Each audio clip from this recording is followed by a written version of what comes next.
Hello and welcome to Sly Media TV online. Thank you very much for following us. Thank you very much for sharing some of the content that you watch here. And remember, we are also live streaming on several social media platforms. What you need to do is just to like or follow that page. If you can't watch us here, go to our YouTube channel and subscribe. We are also there. And you can also watch some of the small videos on Instagram, TikTok, and also on our Twitter handle. My name is Robert Tapmane. Thank you very much for joining us today. And as you know, this is election time on the 23rd of August. Zimbabwe is going to yet another harmonized elections. And as you know, this is the time where we invite individuals and representatives of several political parties to come and share their political party manifesto. And today we have invited Mr.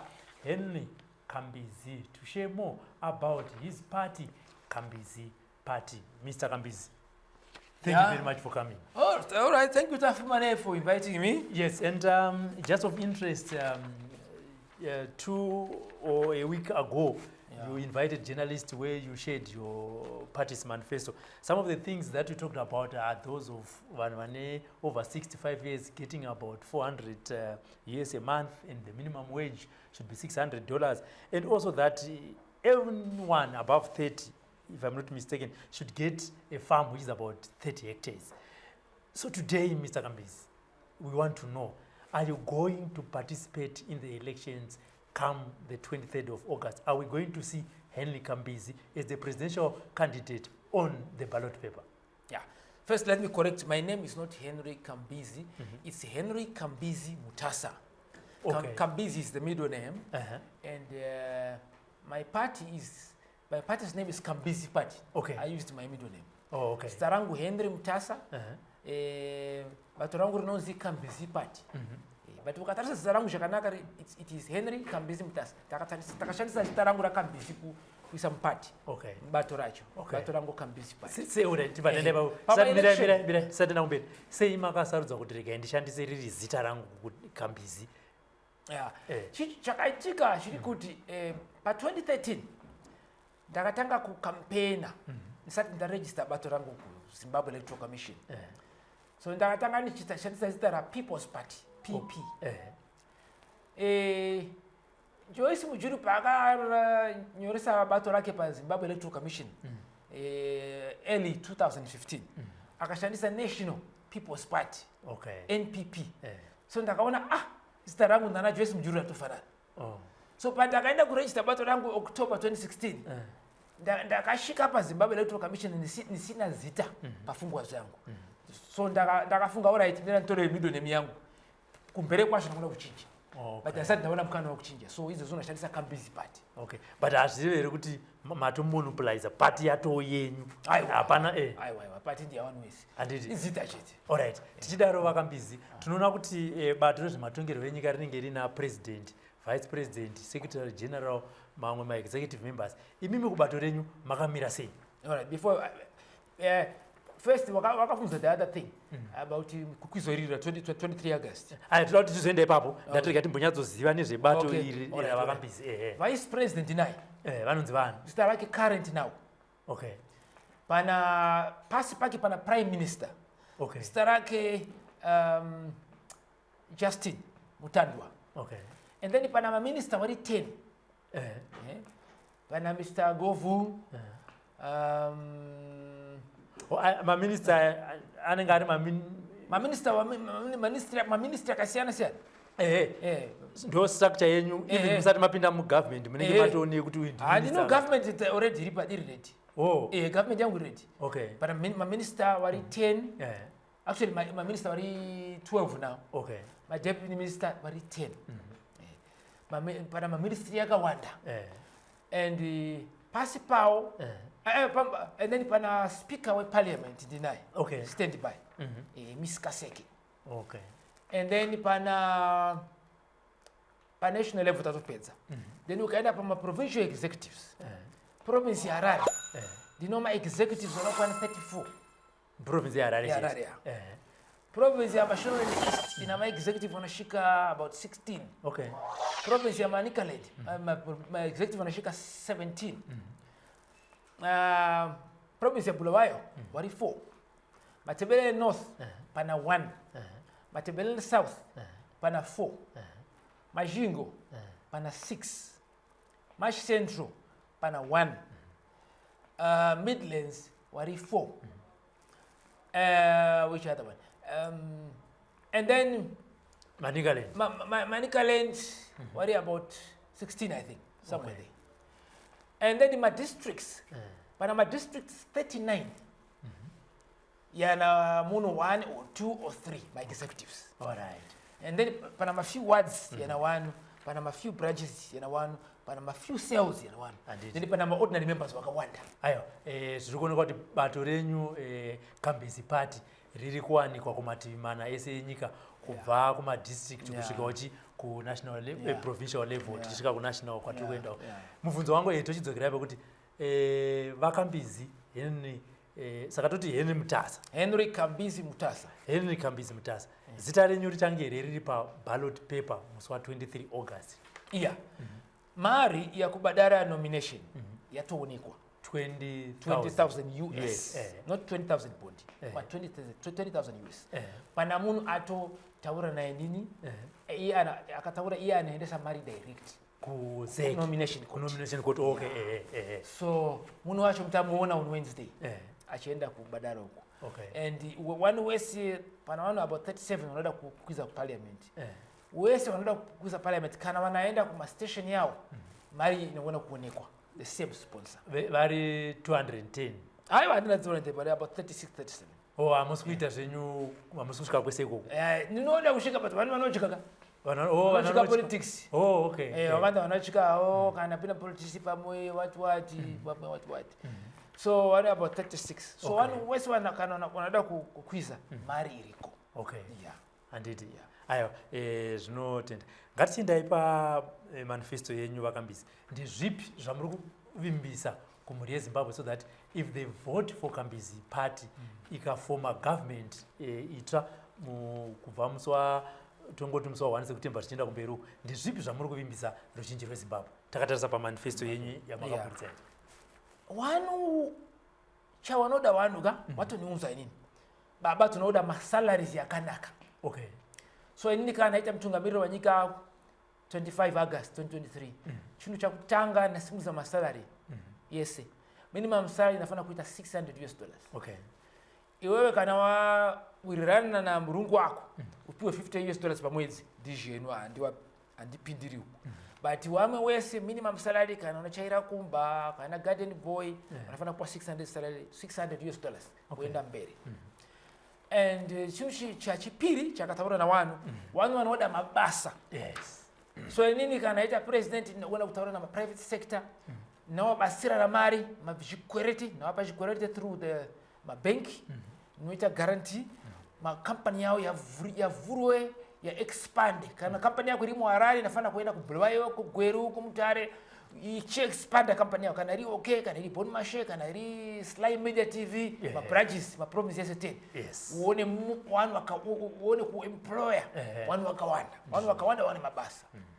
Chinhu chachitatu kumusha kunonesa hakuna makliniki hakuna chikoro chakanaka. Hakuna ma deep tank. Noda book rese riwe na deep tank rake. Mabuku 3 yanafana kuwa na clinic na chikoro. Pese pana mabuku 3 kumusha panafana kuwa na clinic pana chikoro. Buku rese linafana kuwa na mgodi wa mvura. Migodi 3. Buku 1 migodi 3. Okay. Kana mgodi wanu wavaruka migodi 3 inoshanda. Wanu wasashaikwa mvura. Pa deep tank la buku racho isi hurumende tunakuisira mvura yacho. Isi hurumende tunakupa ma deep tank chemicals.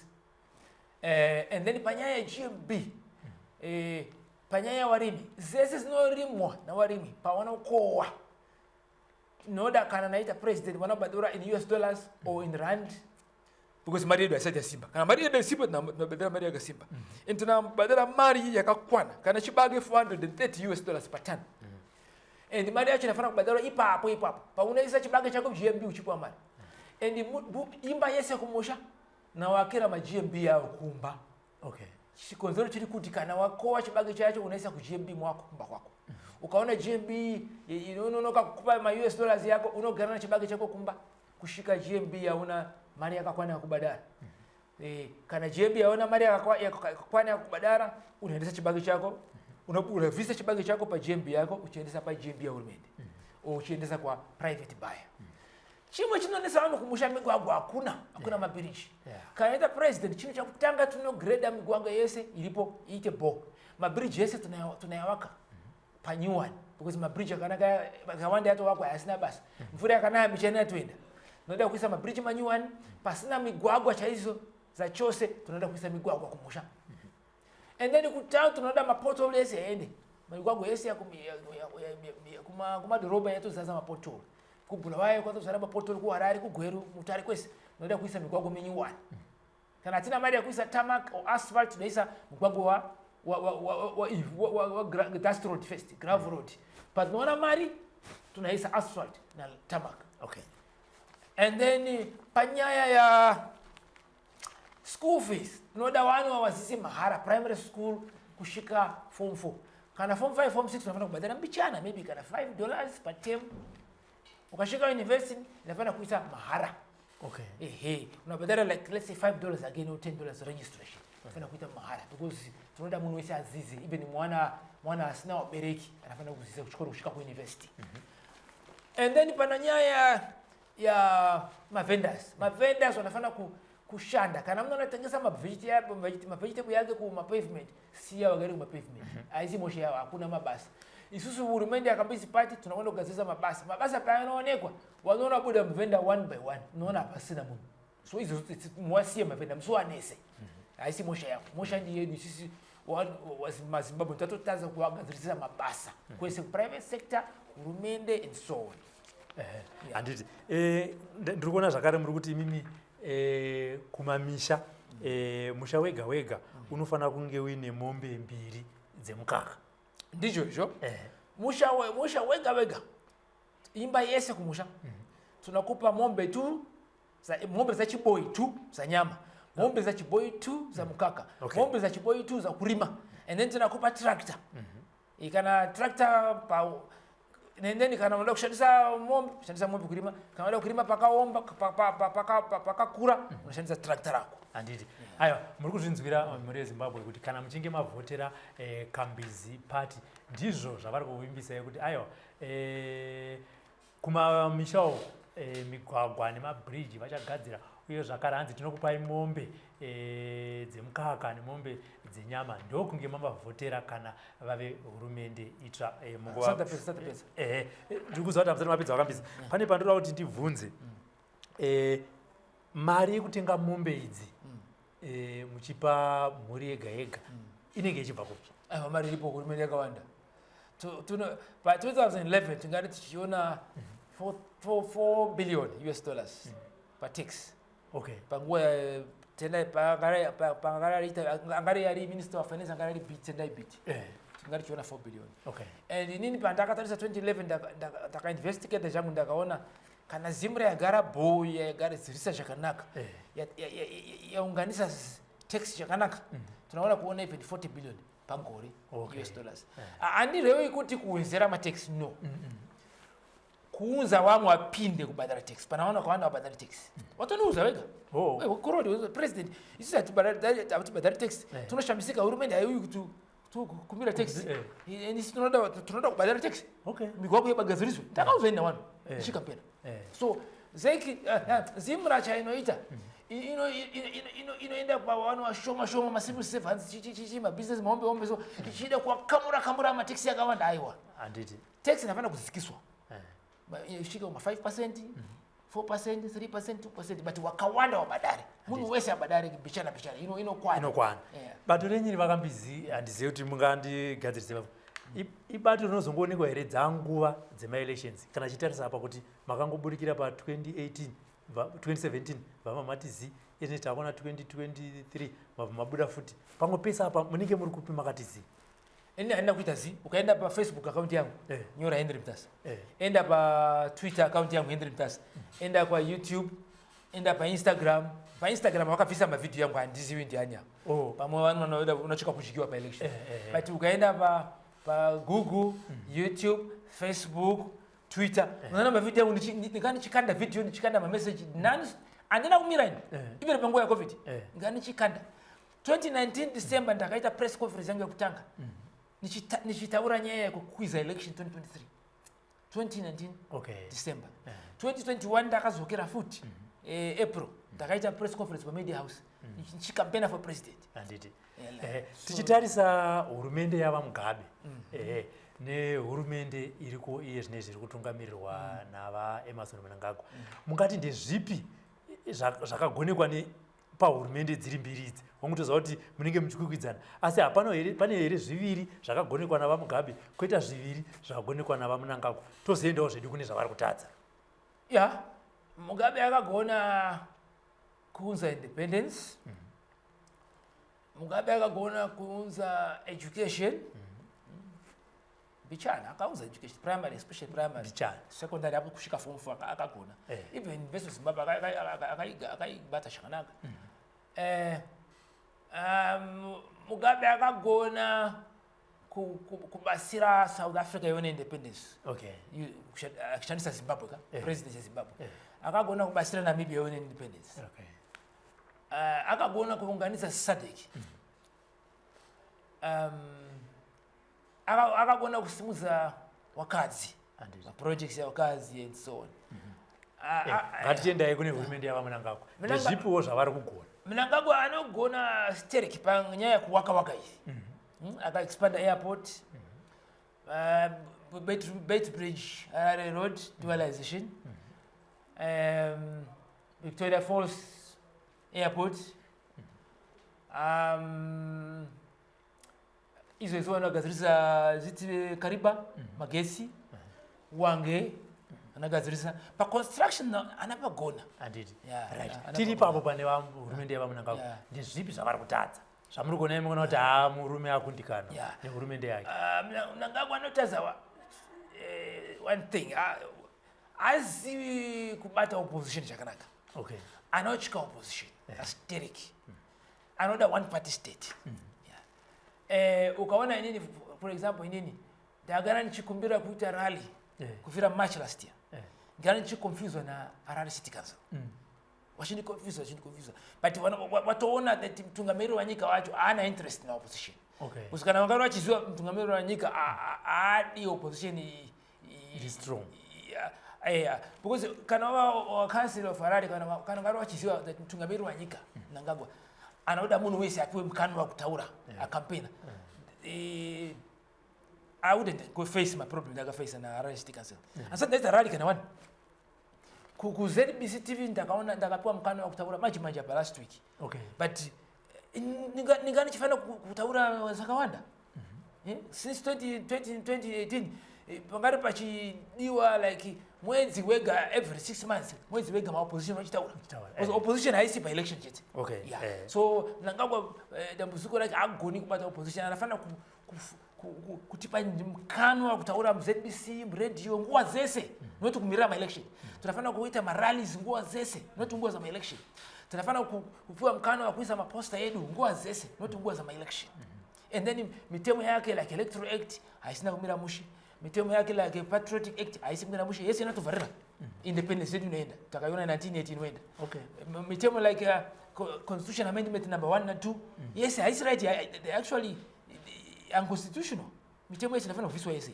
haina kutera mitemo chaizvo Pollard haisi pamutemo vanotora mari yamahara mota izi anawapa vanhu maminister majaji vanhu security intelligence so on zese ziri panze pamutemo hatifani kuita izvozvo kana anoda kuvapa mari vanhu anafana kuenda muparliament achikumbira mari ndakumbira mari yakuvapa maCIO yakuvapa army yakuvapa majudges parliament hairambi namupa mvumo pamutemo noti anoita izvozvo tichitarisa zvimwe zvamataura vakambizi kuti zvinhu zvakaita sana Electoral Act nana Patriotic Act mati dziri unconstitutional mushure munge sarudzo idzi dzatiri kuenda idzi dzapfuura muri kuti mune vanhu 37 vari kukwikwidza nditi ma-MP ngatiti ma-MP wayo i37 chete akwanisa kupinda muparliament kuti mukwanise kuchinja mutemo kuparliament munofanira kunge mine majority munozokwanisa here kuchinja mitemo iyi muhurumende aiwa ndinochinja asteriki hapana problem because kana ma-MP wakawanda niwazanu o CCC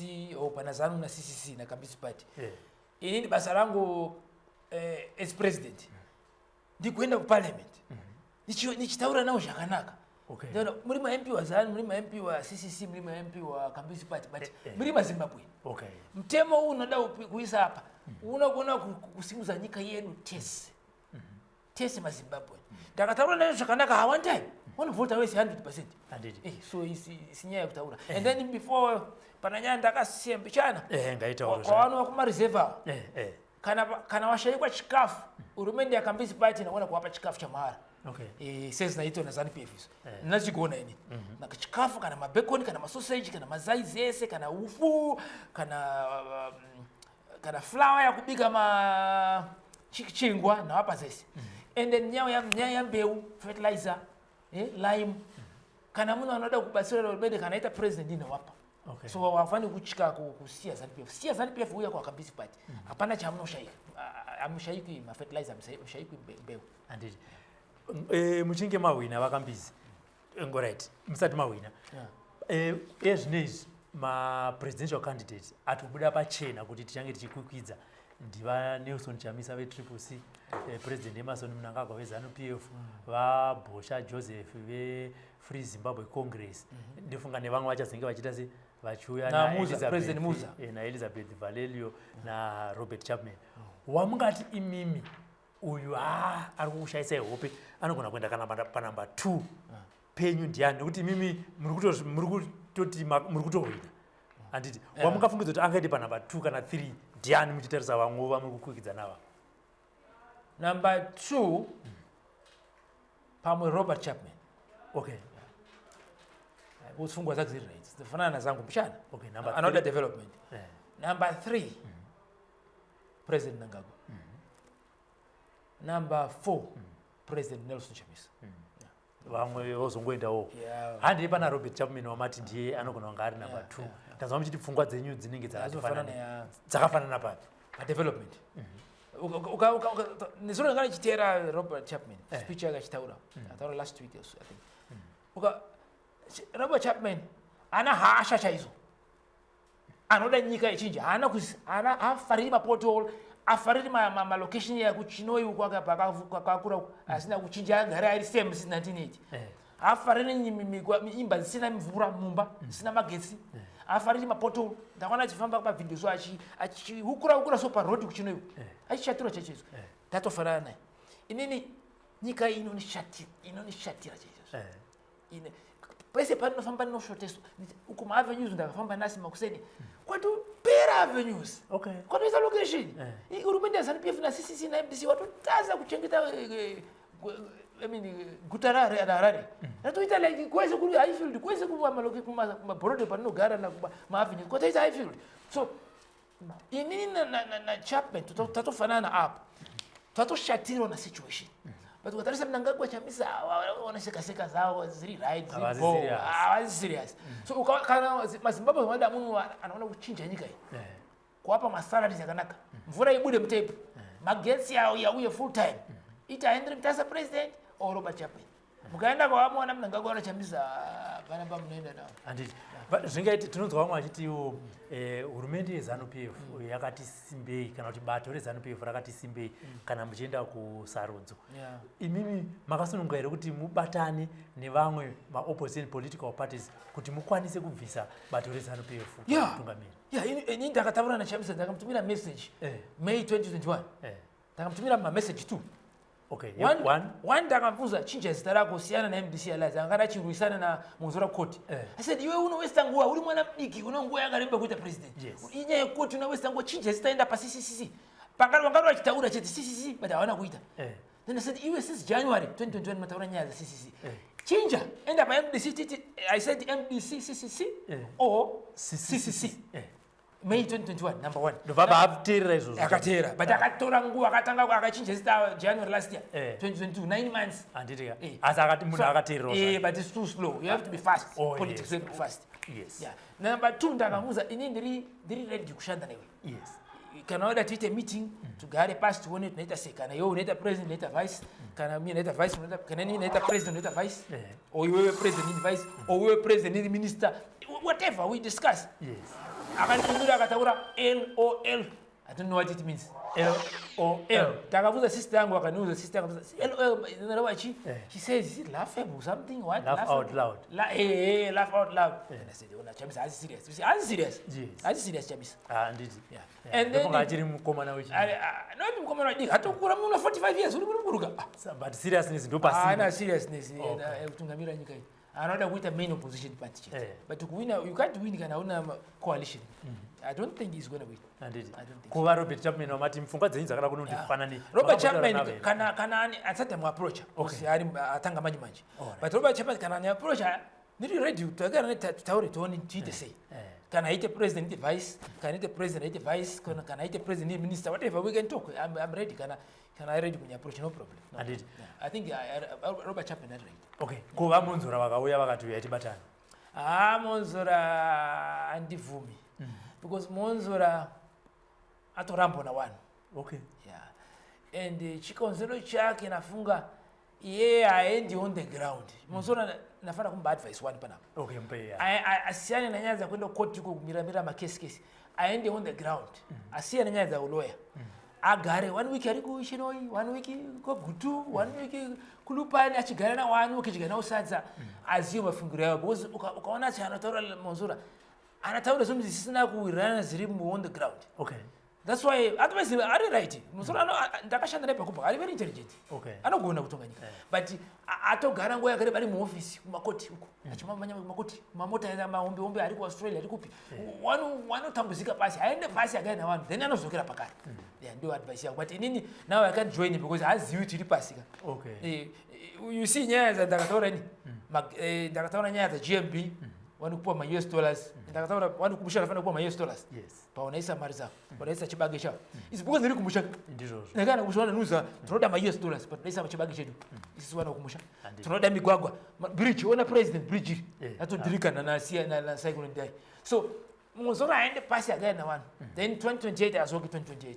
now kana ungana naye am wasting time ana zero vote so hapana chana wezira kwandi alright ndakanzwa ivo nguva shuma yapfuura mumwe aishanda nava Monzora va komichi vakati aiwa inini ndakusiyana nemunhu uyu ndakufoma inonzi United Movement for Democratic Change uyo vamwe vemaopposition yatibatane imi muchiona va komichi semunhu akashanda nava Monzora munokwanisa here kunobatana nava komichi kuti muende kusarudza makabatana okay now nyaya komichi na Monzora asati yabuda shakanaka yaitika sondo rakapera komichi akataura inini ndatobuda moya Monzora pa Monzora ndabuda ku Monzora tafisa Monzora akataura tafisa Monzora and then ndakanzwa Monzora angarari ku Australia aziti UK achibari angarari mndege nyika yatoenda same like Kwame Nkrumah akaenda somewhere nyika yakatorwa aenda Vietnam nyika yakatorwa Ghana so same thing over ikuya kaitika Monzora ari ku Australia izo so Monzora ndakanzwa atozoka so mira things were first side ro Monzora because ndakaona message nezuro on WhatsApp is it spokesperson wa Monzora atotaura nezuro that no inyaya commission ili fake because haina kutera constitution ya MDC so commission atiziwi akaita ziri pamtemo wa MDC ere azisipo so it's too early commission atiziwi ari papi anditika aiwa tipenguwa first anditi muri kuzvinzwa nhasi tiri kutaura na va Henry Kambizi Mutaza president ve Kambizi party vachikupaiwo zvavanoti aya ndo mapromises ndivoterei inini sebato program inonzi the candidate apo patinenge tichiti aiwa vese vatungamiriri vezvemapato ematongerwo enyika kana vatauriri spokesperson of those political parties this is your platform this is an open invite come and let's hear what you are promising the electorate for now join us in few minutes. Big businesses do not advertise because they are big. They advertise because they want to reach potential new customers. Advertising helps you move your goods off the shelves. Brand visibility engraves your brand in the hearts and minds of your old and new customers. SlyMedia TV has a package for everyone, big or small. It's called Everyone Can Stream. Corporate events, weddings, churches or funerals, we stream it all. We take your product and event to over 326,000 followers on Facebook and 96,000 subscribers on YouTube. We cross-post to over 6 pages with a reach of over 1 million followers from as little as $100 per hour.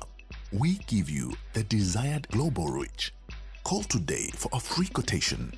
263-772-863-484 or 263-775-964-849 or 263-773-761-800 or email on slymediastreaming@gmail.com.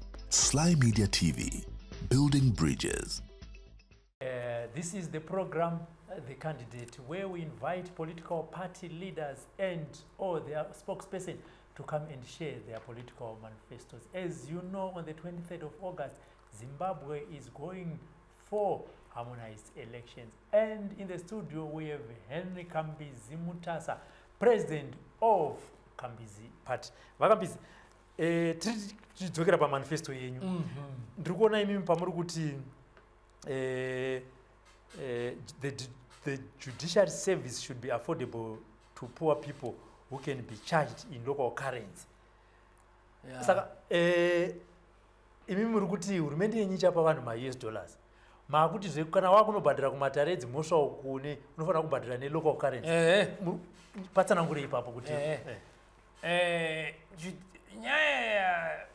nyaya zamakoti zamadare yese kutangira pasabhuku kuenda kuheadman kwa chief kwa magistrate court kwa high court pana majudges pa high court pa supreme court pana majudges and then pa constitutional court court iri kumusoro nyaya zese zinafana kuwa mahara kwa mafungiro yangu.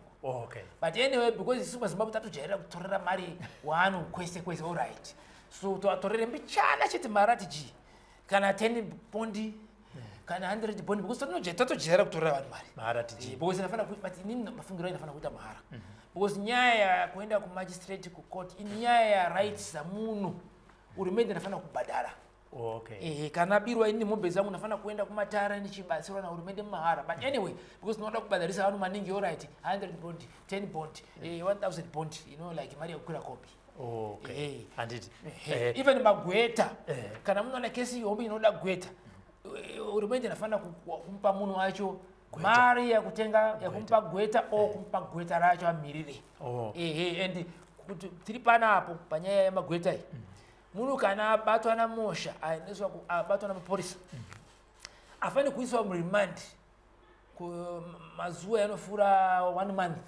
Munhu kana gara 1 month ku remand kana ku jail kana ku Harare remand uko kana even the remand ari kumba kwake anafana kugara only mwezi mumwe. Mwezi kana wapera evidence stati yaonekwa anafana kusiwa azokere kumba kwake. Ukatarisa nyaya ya wewe job sikala 1 year ari mcheri anafana kuviswa agara kumba kana kesi ya kana zuwa koti la shika anaenda kukoti akatiza tunaisa watu ikolo warrant of arrest mapolisi wanomuchaga wanombata kana even kana iko Australia anobatwa kana job sikala wacho anozoka hapana panoenda pana Interpol mazwana anditika ndikundwa zvakare muri kuti mimi farmers should plant healthy traditional foods like munga, nyevera, poko and zviyo. We can cook sadza from these crops as they are healthier than maize. Inyana gara nichizokorera ndakaitaura pa 2018 election but wanzi washoma watanga kujika sadza ra mushiwo inini pachayo anisati ndatanga nataura chete but it's a mistake. Noda kutanga izo kujika sadza ra izvo inini because unafana kuita chaunotaura because irirera waitiri pa investigation yangu ndaona ndio rinokonzeresa ma diabetics yaya ma BP and then unopisira uchirwara moyo uchita stroke wanu wewe ukafamba Zimba zangu zatu zara urwere wanu na 60 years 70 years watu zara kuba auto stroke wachi nesa wana wao nye sadza irori sadza iri Haisi nyama iri right. Wanu waku Britain wangalo wakidya nyama maningi ma 1800s, ma 1700s ku Britain. But wangalo wana BP, wana diabetics. Mazwana ma British wanadya nyama less than ma 1800, ma 1700, ma 1800. But BP yato kuira why? Ma BP yakwira, ma stroke yakwira, because now wana mazwana tunodya too much starch. Even in starch zimo is right. Only that starch yachibaga is worse. But starch nafana kuzikisa starch. Idya starch ya unoda cheti ya kupa simba la kufamba na kutaura. Usawezere maningi. It's better nyama haina problem maningi. And wezera ma vegetable, wezera ma fruits. Okay. Tiri pa manifesto zvakare vakambizi ndiri kuona muri kuti mimi munhu wese is it ma fruits zicherwa? Ma fruits zicherwa. Wezera machicherwa. Pese paunodya make sure pana zicherwa. And warimi kumusha please rima zicherwa. Kana ita mtungamiro wanyika nina kubasira kurima chicherwa kumba kwako. Okay. Murutiwo zvakare munhu wese chizvarwa chemuZimbabwe ane makore 27 years and above should have a house with title deed. Yeah. You know, hapo ndio pakataza Mugabe na Mnangagwa. Ono ma president tu hawagoni kuchengeta kuwapa wanu imba. Ukafamba kwese kuma location ya Mwararo. Yetu zara ma stand yaona piana kumsangano wa ZANU-PF and zichoka there but ma police wanafanya kuinvestigate. Nichifamba fama chikampeni na uzo hii area hii dia ZANU-PF. Chichi watu goyeswa na ZANU-PF. Mwararo kunatongwa na MDC na CCC. But ZANU-PF inapinda si. Amen. And then unaona watu pia ma stand yacho wanauza president. Bona hapana toilet. Hapana pa kugeza. Hapana mvura mpaipu. Hapana migwagwa batatu pia na msangano wa ZANU-PF. Hii inafanya kuinvestigate na mapolisi aka. Even ZANU-PF inafanya kuinvestigate. ZANU-PF pacha wanafanya kuenda polisi, wagana polisi wa invest. Pamwe ZANU-PF haiziwi nyai. Wanaona shanisa zitara ZANU-PF pamwe hawaziwi. But mtu wese pashika 27 years. Yes. Anafanya kuwa na musha wake una title deed. Asana basa kana ili 10 meter by 10 meter. Title deed chapachao. Inampa munu uno. Kana imbwa chaizo unaigaziriza imba pa kugara imbwa unoziwa imbwa yangu inagara pana. But ukaenda kuma east kuona wana matatu dit. President akatanga kwa hapa president Mnangagwa atanga kwa matatu dit maji. Wana matatu dit naenda kwa hakuna. Ukaenda kuma east view kuona wana matatu dit. Tatopona msanga wana matatu dit. Ukaenda kwese kuma even Grand View. Wana wakapromise matatu dit 1980. Mugabe ana kwa hapa. Akapesera ati viso hapa pachigaro asate hapa wana matatu dit. Unaona mno na 70 years anagara imba ku Grand View 1. Ana title dit. Imbo chaizo yeto mkunda ina imba ugara. Imbo chaizo. Imbo chaizo. So munhu wese anafana kupindika anaita mtungamiro wa nyika ya Zimbabwe August 25. Yeah. Munhu wese ana 27 years and above.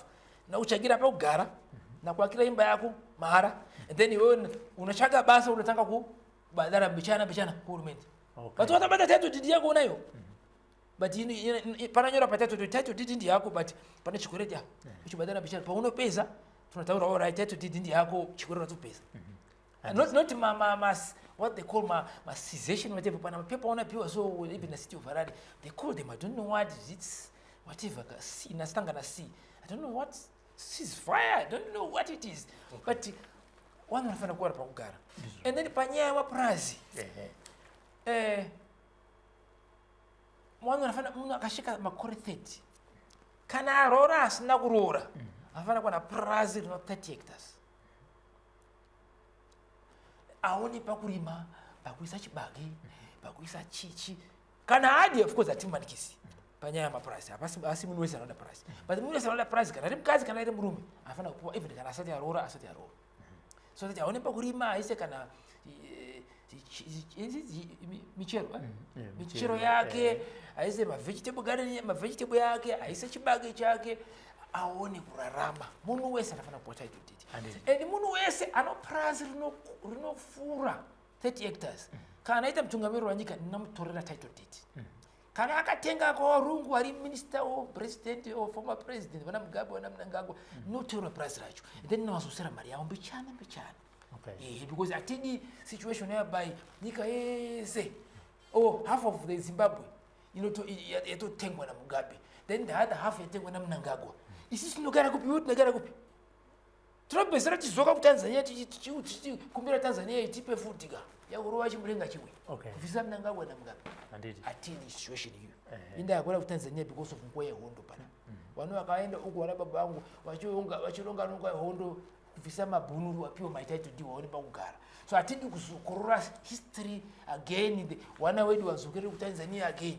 kuna chingwe ku Mugagao this time they'll be saying Mugabe atenga half of the country and Mnangagwa atenga the other but isi atena pakugara tipe futi and Tanzania wanawapa futi wanawapa futi for sure na wewe viswa muno na wana wenu so tunoda muno esa na price muno kunda 30 hectares ini norutora unosala na 30 uri Mnangagwa uri Mugabe uri Chiwenga unasala na 30 and then kana unoda price lihombe like uri Mnangagwa wa Chiwenga unoda price lihombe unogona kurima takaza Mnangagwa anagona kurima nyaya za mombe tunokusiyana ma price yako mahombe but tunakupa 99 years lease price yako yes even kana hivi half of Zimbabwe but 99 years lease unogara uchirima chako but title deed 30 hectares chete kana wana kana Mnangagwa na wana o Mugabe o Chiwenga o president Monzora o president Chamisa wana wako muwe na muwe anapewa 30 hectares title deed and extra 99 years lease ndaona zvakare pane imwe nyaya ngangufadza vabereki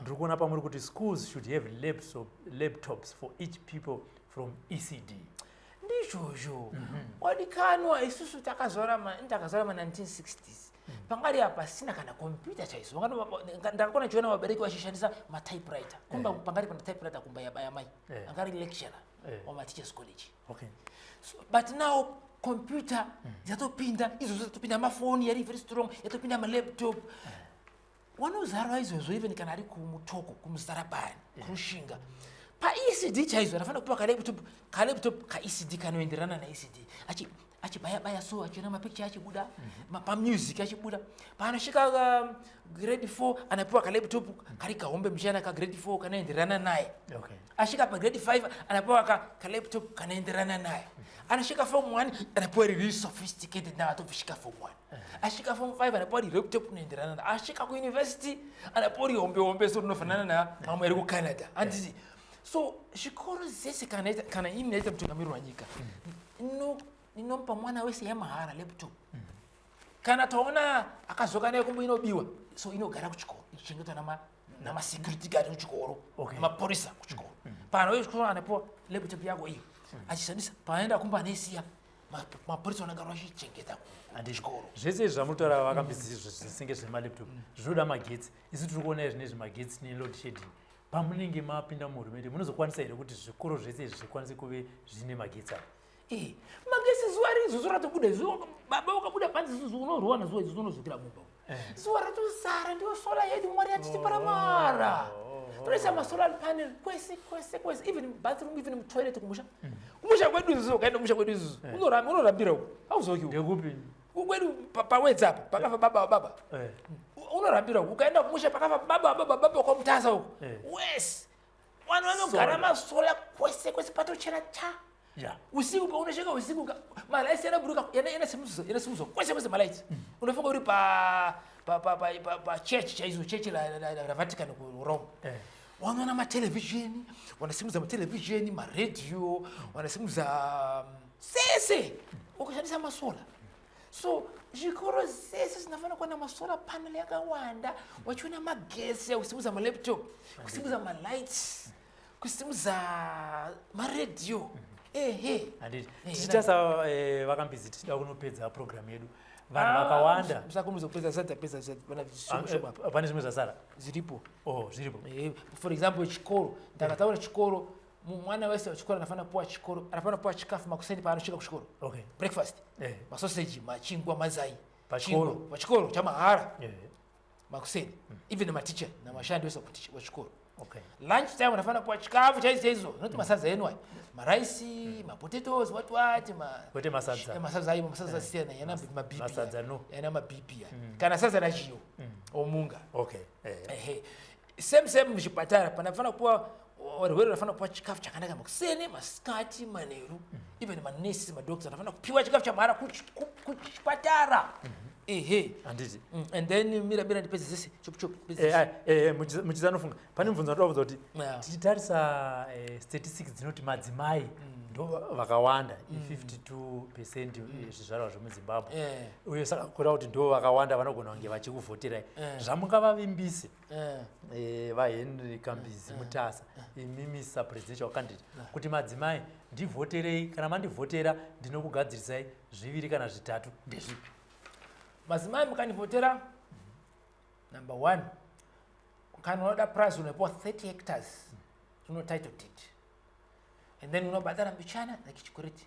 title deed watobata panonyora patitle deed mining prize rake 30 hectares title deed not 99 years title deed then chikureti chako chakati ukatanga kubhura kana unotora chikureti ushandisa title deed unotora chikureti uchiita business paprize rako paunoona mari yako unozosera chikureti chabanki also chikureti chakupuwa title deed number 1 number 2 naisa makoti yakugadzirisa nyaya gender based violence murume akakurowa chete unaenda straight pana section yako police station unotambirwa one time ukaenda koti pana majaji magistrate waiswa kuside basa rao kutarisa nyaya za gender violence chete unwesa anorowa mkazi aita pinda problem but iwe also wakarowa murume also same court wina kugadzirisa so but ndio zvangu izvo handiti ndikuona zvakare muri kuti zvizvarwa zveZimbabwe zviri muno nekunze zviri welcome to send money on my EcoCash account on 0778248217 sei muri kutsvaka madonations aya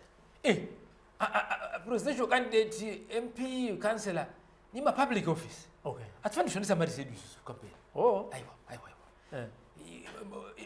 aya ni public office mari ndafana kuuya kwa vanhu izvezvo kana ndakubira munhu wese muZimbabwe aise dollar US dollar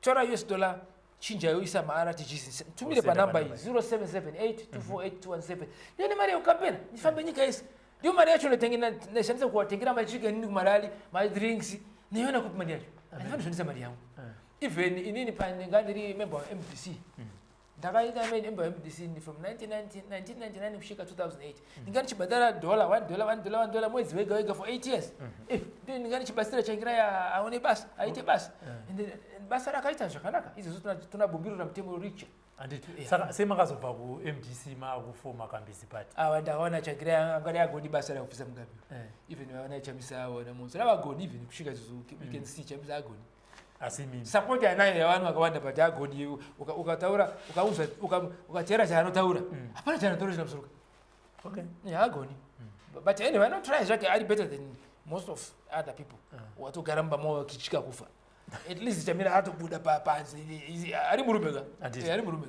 saka tichitarisa pamanifesto yenyu Kambizi pane chasara here zasara zakawanda zvasara ndezvipi munofana kunyora Henry Mutasa paFacebook paGoogle paYouTube paTwitter naInstagram muone mavideo yangu yekukampena muone maaudio yangu na zimwe ndakanyora so zakawanda mukati huko and then pana nyaya munhu wese ana makore 65 kuenda mbele kana naita president nini kana naita mtungamiriri wa nyika namupa pension ya $400 US mwedzi wega ndakataura navanhu vakuru kuroad huko ndio wakaniudza wega they said president ukaita president unoda $400 US ndakauza 300 ekwanyere they said kwete aikwani ndakauza 500 iri right they said aiwa 500 is too much unoda 400 vanhu vakuru so yakabva kuroad yakabva kwa vakuru wedu wana baba wedu anafana kugara zvakanaka mira ndipeze pedze kana naita president magesi anafana wapo kwese muZimbabwe kwese kumadhorobha nakumamisha magesi ya solar magesi ya kariba magesi ya wange ya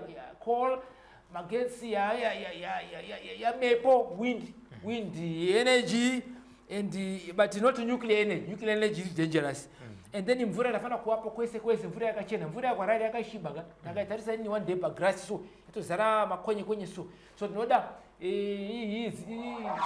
tuite mvura yenyuwa lake Chivero tunafana kuivhara tugadzirise a new lake anditi tuise mvura yakachena and then mvura inobuda mumba inafana kuwa mvura yakanaka Lake Alexandra yakumutare inosupply mvura kumutare napenda longa ndakanzwa yatozara China yazara machemicals very dangerous yanafa kuma cyanide uraisa brain and ziri chokwadi here but my advice to government of Zimbabwe quickly go and investigate Lake Alexandra mukaona yazara China please vhara lake yacho wanonofa kumutare nakupenda longa and then So mvura yafani kushaikwa, magezi yafani kushaikwa kana ita president ni mvura yakachena. Not mvura yakuya 2 days a week. Not magezi yakuya usiku watu rara yachienda 5 o'clock pa unaamka. And then pana nyaya zimwe hapa pana Private Voluntary Organization Act inafana kutariswa ya Israel. Electoral Act inafana kutariswa. Patriotic Act yakaipa. Yato tore independence, yato dosera pa Rhodesia. Hapana independence Zimbabwe. Hizo zona zanataura hizo unaona kunaona kwa arrest manji hapa. Wasema Patriotic Act wakataura zakashata hapa msono panyika watu hapa ndio basa yangu opposition. Even kana hizo opposition eze Zimbabwe ndino konzero la kutaura zinu zakaipa mjika mangu zikazirizwe. Ndikasataura nini anataura ndani Mzambia ni. And then pana nyaya ya yippie foot. First and second amendments za constitution ya Zimbabwe zakaitwa na President Mnangagwa. Akataza. Zese zili process yacho was unconstitutional. Zili panzi pamteo. And then pana nyaya ya voters roll. Voters roll nenda kuiona. Ndakaona sitarangu cheti nenda kuiona voters roll. Hizo yetu varwa. We are going for elections. Constitution wote yato taura. Yaita judgment 2-3 weeks ago that Parliament on the 16th of June 2023 Friday gara pasi mzikitsema ma nomination fees. Parliament yakaramba kuzikitsa. Zimbabwe Electoral Commission yatoramba, which means whatever pa Wednesday hapa patunobadala ma nomination fees, tunobadala ma fees which are unconstitutional, which means my elections in 23 August there will be unconstitutional elections, which means when the president is elected, whether it's Henry Mtaza or Chamisa or Mnangagwa or Robert Chapman, that president will become unconstitutional. The person who loses in the election will simply go back to the Constitutional Court and say, Constitutional Court, you ordered the nomination fees to go down. Nobody lowered them. And then, of course, the government will say, there was the presidential proclamation. But the presidential proclamation comes from the same Constitution of Zimbabwe. And the president of Zimbabwe has got no power on top of the Constitution of Zimbabwe. This is a constitutional democracy. So if the president proclaimed the election, dates when he knew that there was a constitutional court which had said the fees must be lowered, they had constitutional. It means the president broke the constitution once again. So as we speak, if we pay that, I'm going to pay, but once we have paid on Wednesday, we will have effectively defied the judgment of the Constitutional Court. And it means the whole process now of campaigning, the whole process of voting in August 23, the whole process of rerunning in October will all be unconstitutional. In other words, my advice is, if it's possible, today, before the sun sets, Zimbabwe Electoral Commission zikisa nomination fees to where they were last time. Ayo mashoko ava Henry Kambizi. Matimbira kwa vanhu namba. Namba ndakayapa 0778248217. Hiyo ndio iko cash. But the communication, you get 0776 641 610. Use WhatsApp or SMS or phone. 0776 641 610. And also, you can use my email. My email is mutasahenry1@gmail.com. 1 is 1, that number 1. mutasahenry1@gmail.com. You can also check me on Facebook, Henry Mutasa. You see me twice, Henry Mutasa. Facebook, you can see my pictures there. On Facebook, you can even get my page. You can say Henry Mutasa first, then you go to my Facebook account. Then you say President Henry Mutasa of Kambizi Party. You see my page. It's got only 2 followers so far. It's a new one. And then you go on Instagram, Henry Mutasa, you see me. On Twitter, Henry Mutasa, you see me twice. You go on Google, Henry Mutasa, you see me.